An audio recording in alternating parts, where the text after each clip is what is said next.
What's up everyone, welcome back to a brand new video. Last time, we had a scenario that focused on Super Saiyan 4.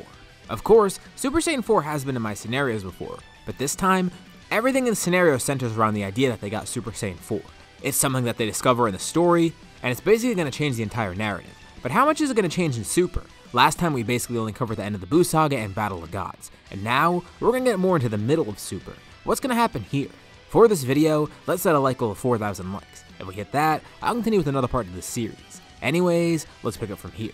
After the last part, Goku and Vegeta are now training with Beerus. Super Saiyan 4 is impressive, and they even fight him with it more. They're trying to get more of a grasp on this, because they already kind of were on that path anyways, and it's not really that hard to use anymore. I guess they could even say it's kind of mastered. It's to the point where they're not losing too much stamina like they did with Super Saiyan. So basically this is Super Saiyan 4 at its peak. Basically how Super Saiyan Grade 4 works, not to be confused with Super Saiyan 4, I know, kinda confusing, whatever. However, Beerus still does want to see Super Saiyan God. He needs to see it. He had the premonition, so he knows it exists. Yeah, Super Saiyan 4 is great and all, but there's no way they can't go beyond that, right? Well, they do keep training, and eventually, they are absorbing God Ki as they train more and more, both with Beerus and Whis. This is kind of what happened with Vegeta in the main story. Just being around Whis and training with him eventually made him get God Ki somehow, so that's what we're going to roll with here like we do in other scenarios. And since Vegeta was able to do that in the main story, let's even say he's the first one to tap into Super Saiyan God here. One of the times where they're training, he tries to tap into that godly ki, trying to see what he could actually do with it.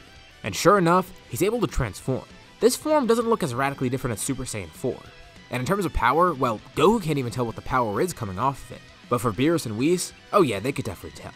This is Super Saiyan God. That raw godly energy coming off Vegeta is great. Beerus wants to fight him right away, and they can tell that this form is stronger than Super Saiyan 4. But it's still not strong enough to rival Beerus, although this does have some pretty interesting implications, which we'll be visiting later on, especially in the next arc once we go into Resurrection F. So this arc's gonna begin pretty much like normal. Goku and Vegeta aren't on Earth, and everyone on Earth is around the same strength anyways. The big change comes when they actually arrive here. So far the scenario is obviously focused around the two of them because they are the ones with Super Saiyan 4. And this is going to greatly affect their training and how they perform in this arc. A fight ensues between Goku and Frieza. Goku only uses his base form too, and Frieza decides he's going to stop playing around, going into his golden form. As for Goku, he transformed into Super Saiyan 4. Why is he using such a low form in comparison to Super Saiyan God? Well, there's a reason for it. Frieza laughs it off because he literally transformed into a monkey. I mean, that's a peak form of comedy for him. He always calls the Saiyans monkeys as a derogatory term, but he never thought they'd take it so literally. He actually turned into one. It's so hilarious. But he stops laughing as soon as he sees this power. Of course, it's not strong enough to overcome Golden. Golden is way stronger, but it's still able to put up a fight somewhat, which is what really surprises him. And it surprises Goku too. The reason for this is it's infused with Godly Ki now.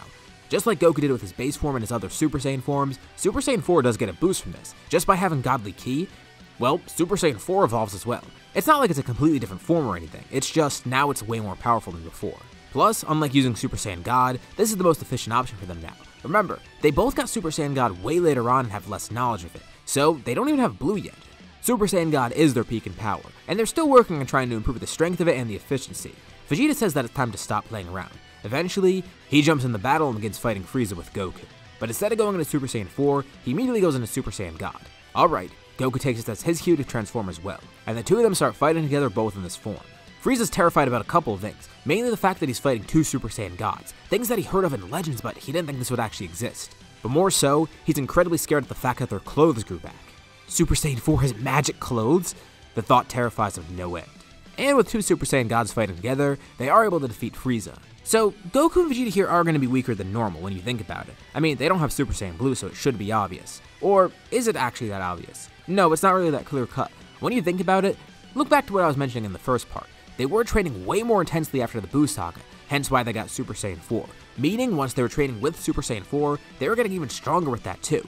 It was basically like compound interest. Everything they got added on to their training, making them grow stronger and stronger, giving a bigger boost as they continue training. More time equated to better training. So, in base, they actually are stronger than Goku, Vegeta, and Canon. But at their peak power, which is Super Saiyan God, they are obviously going to be weaker because they don't have Super Saiyan Blue. Although, I will say this to make it simpler. If they were to be compared to Super Saiyan God, Goku, and Vegeta from this point in the story in the main series, they would be stronger in this exact form, yeah. Although, they still are training to go beyond Super Saiyan God. They know that something must be above it. I mean, Super Saiyan God's a completely different form from Super Saiyan. Look what they did with Super Saiyan 4 after all. That's Great Ape with Super Saiyan. So, who's to say they can't combine God with Super Saiyan? And maybe even on top of that, God with Super Saiyan with Grade 8. 3 forms at once, which is insane to even think about, but that's way down the line. They're going to worry about that when they actually get Super Saiyan Blue. And they have the perfect opportunity for this because the Universe 6 tournament comes up. They still do the 3 years of training, and in this 3 years, they are actually able to tap into Super Saiyan Blue. Finally, after all this time, they ascended Super Saiyan God, and this form is incredibly potent. And it really hypes them up for the tournament because now they can finally show this off. Even Beerus and Whis will be surprised because they haven't seen it yet, so they're going to save it for them. The tournament starts, and the team is pretty much the exact same. Obviously, Goku and Vegeta are a bit different in terms of strength, but otherwise, the team has the same people. And nothing really changed with the fights at first, at least Goku and Piccolo's fights, and Buu's fights, or the lack thereof.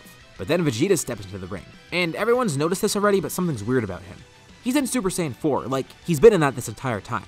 Remember what Goku did in the Cell Saga when he was just Super Saiyan the entire time? That's basically what he's doing here. Why? Well, just to see how efficient he can get. He wants it to be as efficient as its base form. Even if it is kinda unsightly for Bulma, he doesn't care. But it interests Cabba because what the hell is this? And Vegeta's amused. This guy doesn't even have regular Super Saiyan. Cabba asks if he can eventually get this form too. And Vegeta says he doesn't actually know. He tries to train Cabba to get Super Saiyan and eventually does do so. But Cabba's not going to be able to get this. He was never born with a tail. And this isn't like Goku and Vegeta where they had their tails cut off. Cabba actually just never had one in general. The Universe 6 Saiyans have evolved way past that. As far as we know, they don't have a Grade 8 form either, so Super Saiyan 4 is going to be inaccessible to him. It's kind of a bummer, but he's interested to learn about all these Saiyans too. And he gets Super Saiyan, so it's still a win-win. Next up, Vegeta faces Hit, and Super Saiyan 4 is definitely not going to be enough. He goes into Super Saiyan God, and this still doesn't do too much. But he can tell the gap is closing. Right now he's pacing himself and trying to buy time because he knows Hit's strong, and he just wants to see what he's doing with his powers. If he can figure out Hit's powers, then he can strike. He begins explaining. So they've seen Super Saiyan 4, a combination of Super Saiyan and Grade 8. But what about a combination of Super Saiyan and Super Saiyan God? Beerus' ears perk up. No, he can't actually be serious. There's no way he actually unlocked it, did he? And sure enough, he begins to show it off. Goku's a bit bummed. He kinda wanna be the one to show it off, but whatever. Well, Vegeta doesn't really show it off. He attacks Hit while in Super Saiyan God, and the second he strikes, a blue flash of energy appears. Super Saiyan Blue isn't efficient enough yet to just use as is, but what he can do is the God to Blue switch, and Beerus is able to see it for a split second, and he begins flipping out. This is awesome! They went beyond Super Saiyan God. And look at how Vegeta's utilizing it in this fight. It's amazing. He's so happy and he can't wait to fight Vegeta using this power. Hit's actually kinda stunned by this. He doesn't know how to counter it, and Vegeta's seeing right through his movements, and it's good. Hit's already given away that he has pure progress, so Vegeta's gonna overcome that by stopping it in its tracks. The earlier he tries to end this fight, the better, but that's the thing. He just needs to end it. Easier said than done, obviously. The fight continues on as he bounces around the entire ring, and Vegeta's getting more and more used to this. I mean, he did have 3 years of training after all just beforehand. And after all this time, he's finally able to knock Hit out of the ring. It was tough, but he was able to accomplish it, and that's all that matters. Universe 7 takes victory, and Beerus is elated. Champa's pretty pissed off, until he gets Earth back. Beerus still ends up making the same wish. So, that should be the end of it, right? Because, realistically, right after this, I mean, you would think they would focus on Super Saiyan Blue, rather than Super Saiyan 4. And yeah, if I was doing this in a more realistic manner, Super Saiyan 4 would kind of be treated like the other forms. But the thing here is, I want to focus on Super Saiyan 4. That's the whole point of the scenario. I mean, we saw how Super Saiyan 2, and Super Saiyan 3 were treated in Super. I've never said Super so many times in one sentence, but you know what I mean.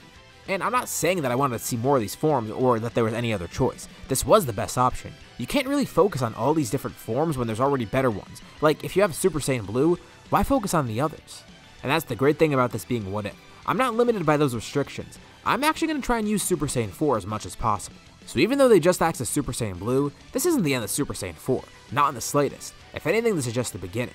Like I mentioned before, my plan with it is that they're going to use it like they did with Super Saiyan, where it basically becomes their new base form, a powered up version of themselves that has the same efficiency as their base form. They want to get the strength that comes with it, but without the cost of stamina. With Super Saiyan God and Blue, they simply can't do that yet. Super Saiyan 4 is their path to doing so. I mean, it's a little bit weird because it drastically changes their appearance. It's not like the other forms where it just changes their hair. They turn into giant monkeys, so it's not really the most ideal thing. But this also has benefits with their God forms. Of course, they do need to utilize Super Saiyan God and Blue more efficiently, but eventually, they do want to combine the power of Grade 8 with these forms. Right now, they combine Super Saiyan and Super Saiyan God. They could add that third extra one on top of it. It sounds a bit insane to them at the moment, but they've already made crazy things happen before. What's next for their power? Besides trying to master Super Saiyan Blue, they're aiming way beyond that already. Super Saiyan Blue is going to be a stepping stone, as is Super Saiyan God. The fact that we have Super Saiyan 4 in this scenario means that they're going to get something completely different later on. And that's the thing too, they don't even know about Ultra Instinct or Ultra Ego for that matter yet. Of course, Whis is trying to teach them to get Ultra Instinct, but they already have their mind set on something else, and he's actually kind of curious. Well, Ultra Instinct might be a long shot and he does still want to teach them it, but this new form that they have in mind, yeah, he might want to work towards that. I mean, it seems more realistic than them getting Ultra Instinct, but who knows? Of course, Zamasu did watch the Universe 6 tournament, so what's going to happen here? Since Vegeta fought Hit, we're going to get Vegeta Black? Well, no, I'm going to go with Goku Black here still.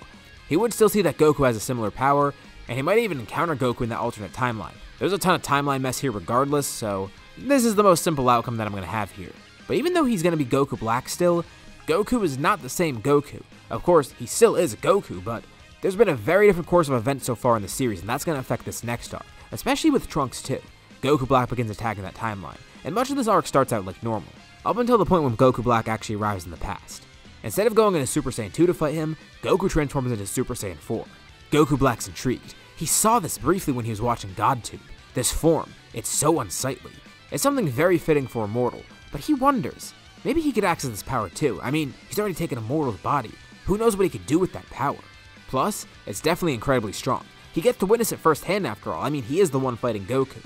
He experiences this power and sees this is the next step for him. If he wants to evolve in this mortal's body, he needs to fully embrace it, getting this unsightly form, even if it's the opposite of a godly form, even if it's not as majestic as a god's power either. He will get this for himself, but first he's going to need to escape here. He knows he's not going to win this fight, and before he does leave, he destroys Trunks' time machine. Trunks is just as amazed too once he sees this. And not only that, he hears that this isn't the only form they've gotten. Yeah, this is Super Saiyan 4. Wait, there's a Super Saiyan 3? That's news to him. But there's also God in Blue, and it gets Trunks thinking, wait, maybe he could try and access one of those forms. I mean, Super Saiyan 3 is not really that useful, but Super Saiyan 4, maybe they could try that. But Vegeta's not sure if this is going to work, just like he was saying to Cabba. It's not like Trunks was born with a tail. How could they be sure if it would work? Well, maybe there's other reasons he was born without a tail. He probably still would react to Blutz waves just like them, and there's only one way to find out. They actually have to try and test it. Even if he doesn't have a tail, they could probably force the transformation out of him. Wait, turning into a great ape? He doesn't want to do that, that's terrifying. And what benefit is it going to have for him? Well, if he wants to get this form, he'll need to use Great Ape first. And they have the perfect place to go, the Room of Spirit and Time. Well, it's going to be torture, especially for Vegeta who just got out of there. But Trunks remembers this from before, and Vegeta doesn't mind training even more in there. Trunks is fine with it, especially because they're not even going to go in for that long. Just a few months to buff Trunks up. I mean, they don't have that much time anyways. They want to go back to the future as soon as possible. They might have a few days on the outside, but they'd rather only spend a few hours in there, which does equate to a couple months, so that's more than enough for them. Training begins in there. Vegeta's able to take in the Blutz wave machine, and much to his surprise, he's actually able to force the transformation out of Trunks. Interesting. Well, it still might have not worked with those Universe 6 Saiyans because they were evolved to not have the tails, and Trunks and Goten are kind of the same case, but they still definitely do have that within them. I mean, it's not like that universe. Here, they're only one generation removed. I mean, even look at Gohan. He had that ability. The only difference was he was actually born with a tail. Trunks does turn into a great ape, and of course he has no control over it, but given how strong he is, it wouldn't be too hard for him to get control over this form. Great! Now go Super Saiyan on top of that. Wait, Super Saiyan and Great Ape? He just got this form. What the hell is he supposed to do with it? Vegeta tries to explain the power to him, and as Trunks learns more and more about it, he sees what they're actually trying to do. Oh, it's combining the power of the two. And Vegeta has high hopes. Trunks might not be able to access God forms. I mean, he could, but it would take a while. But this actually won't take that long for him to access.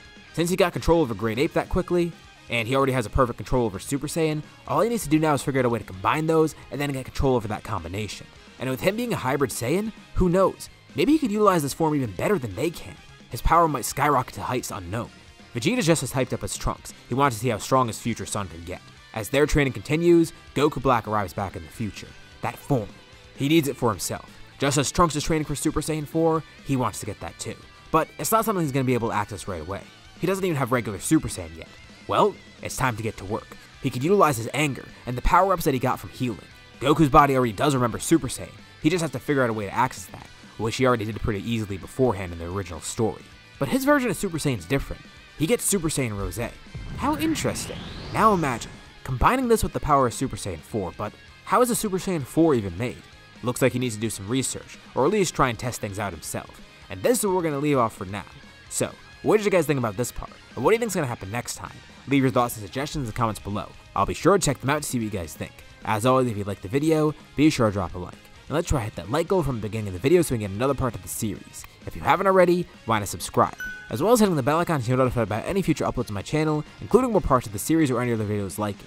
Anyways, thank you all for watching, and I'll see you all in my next video.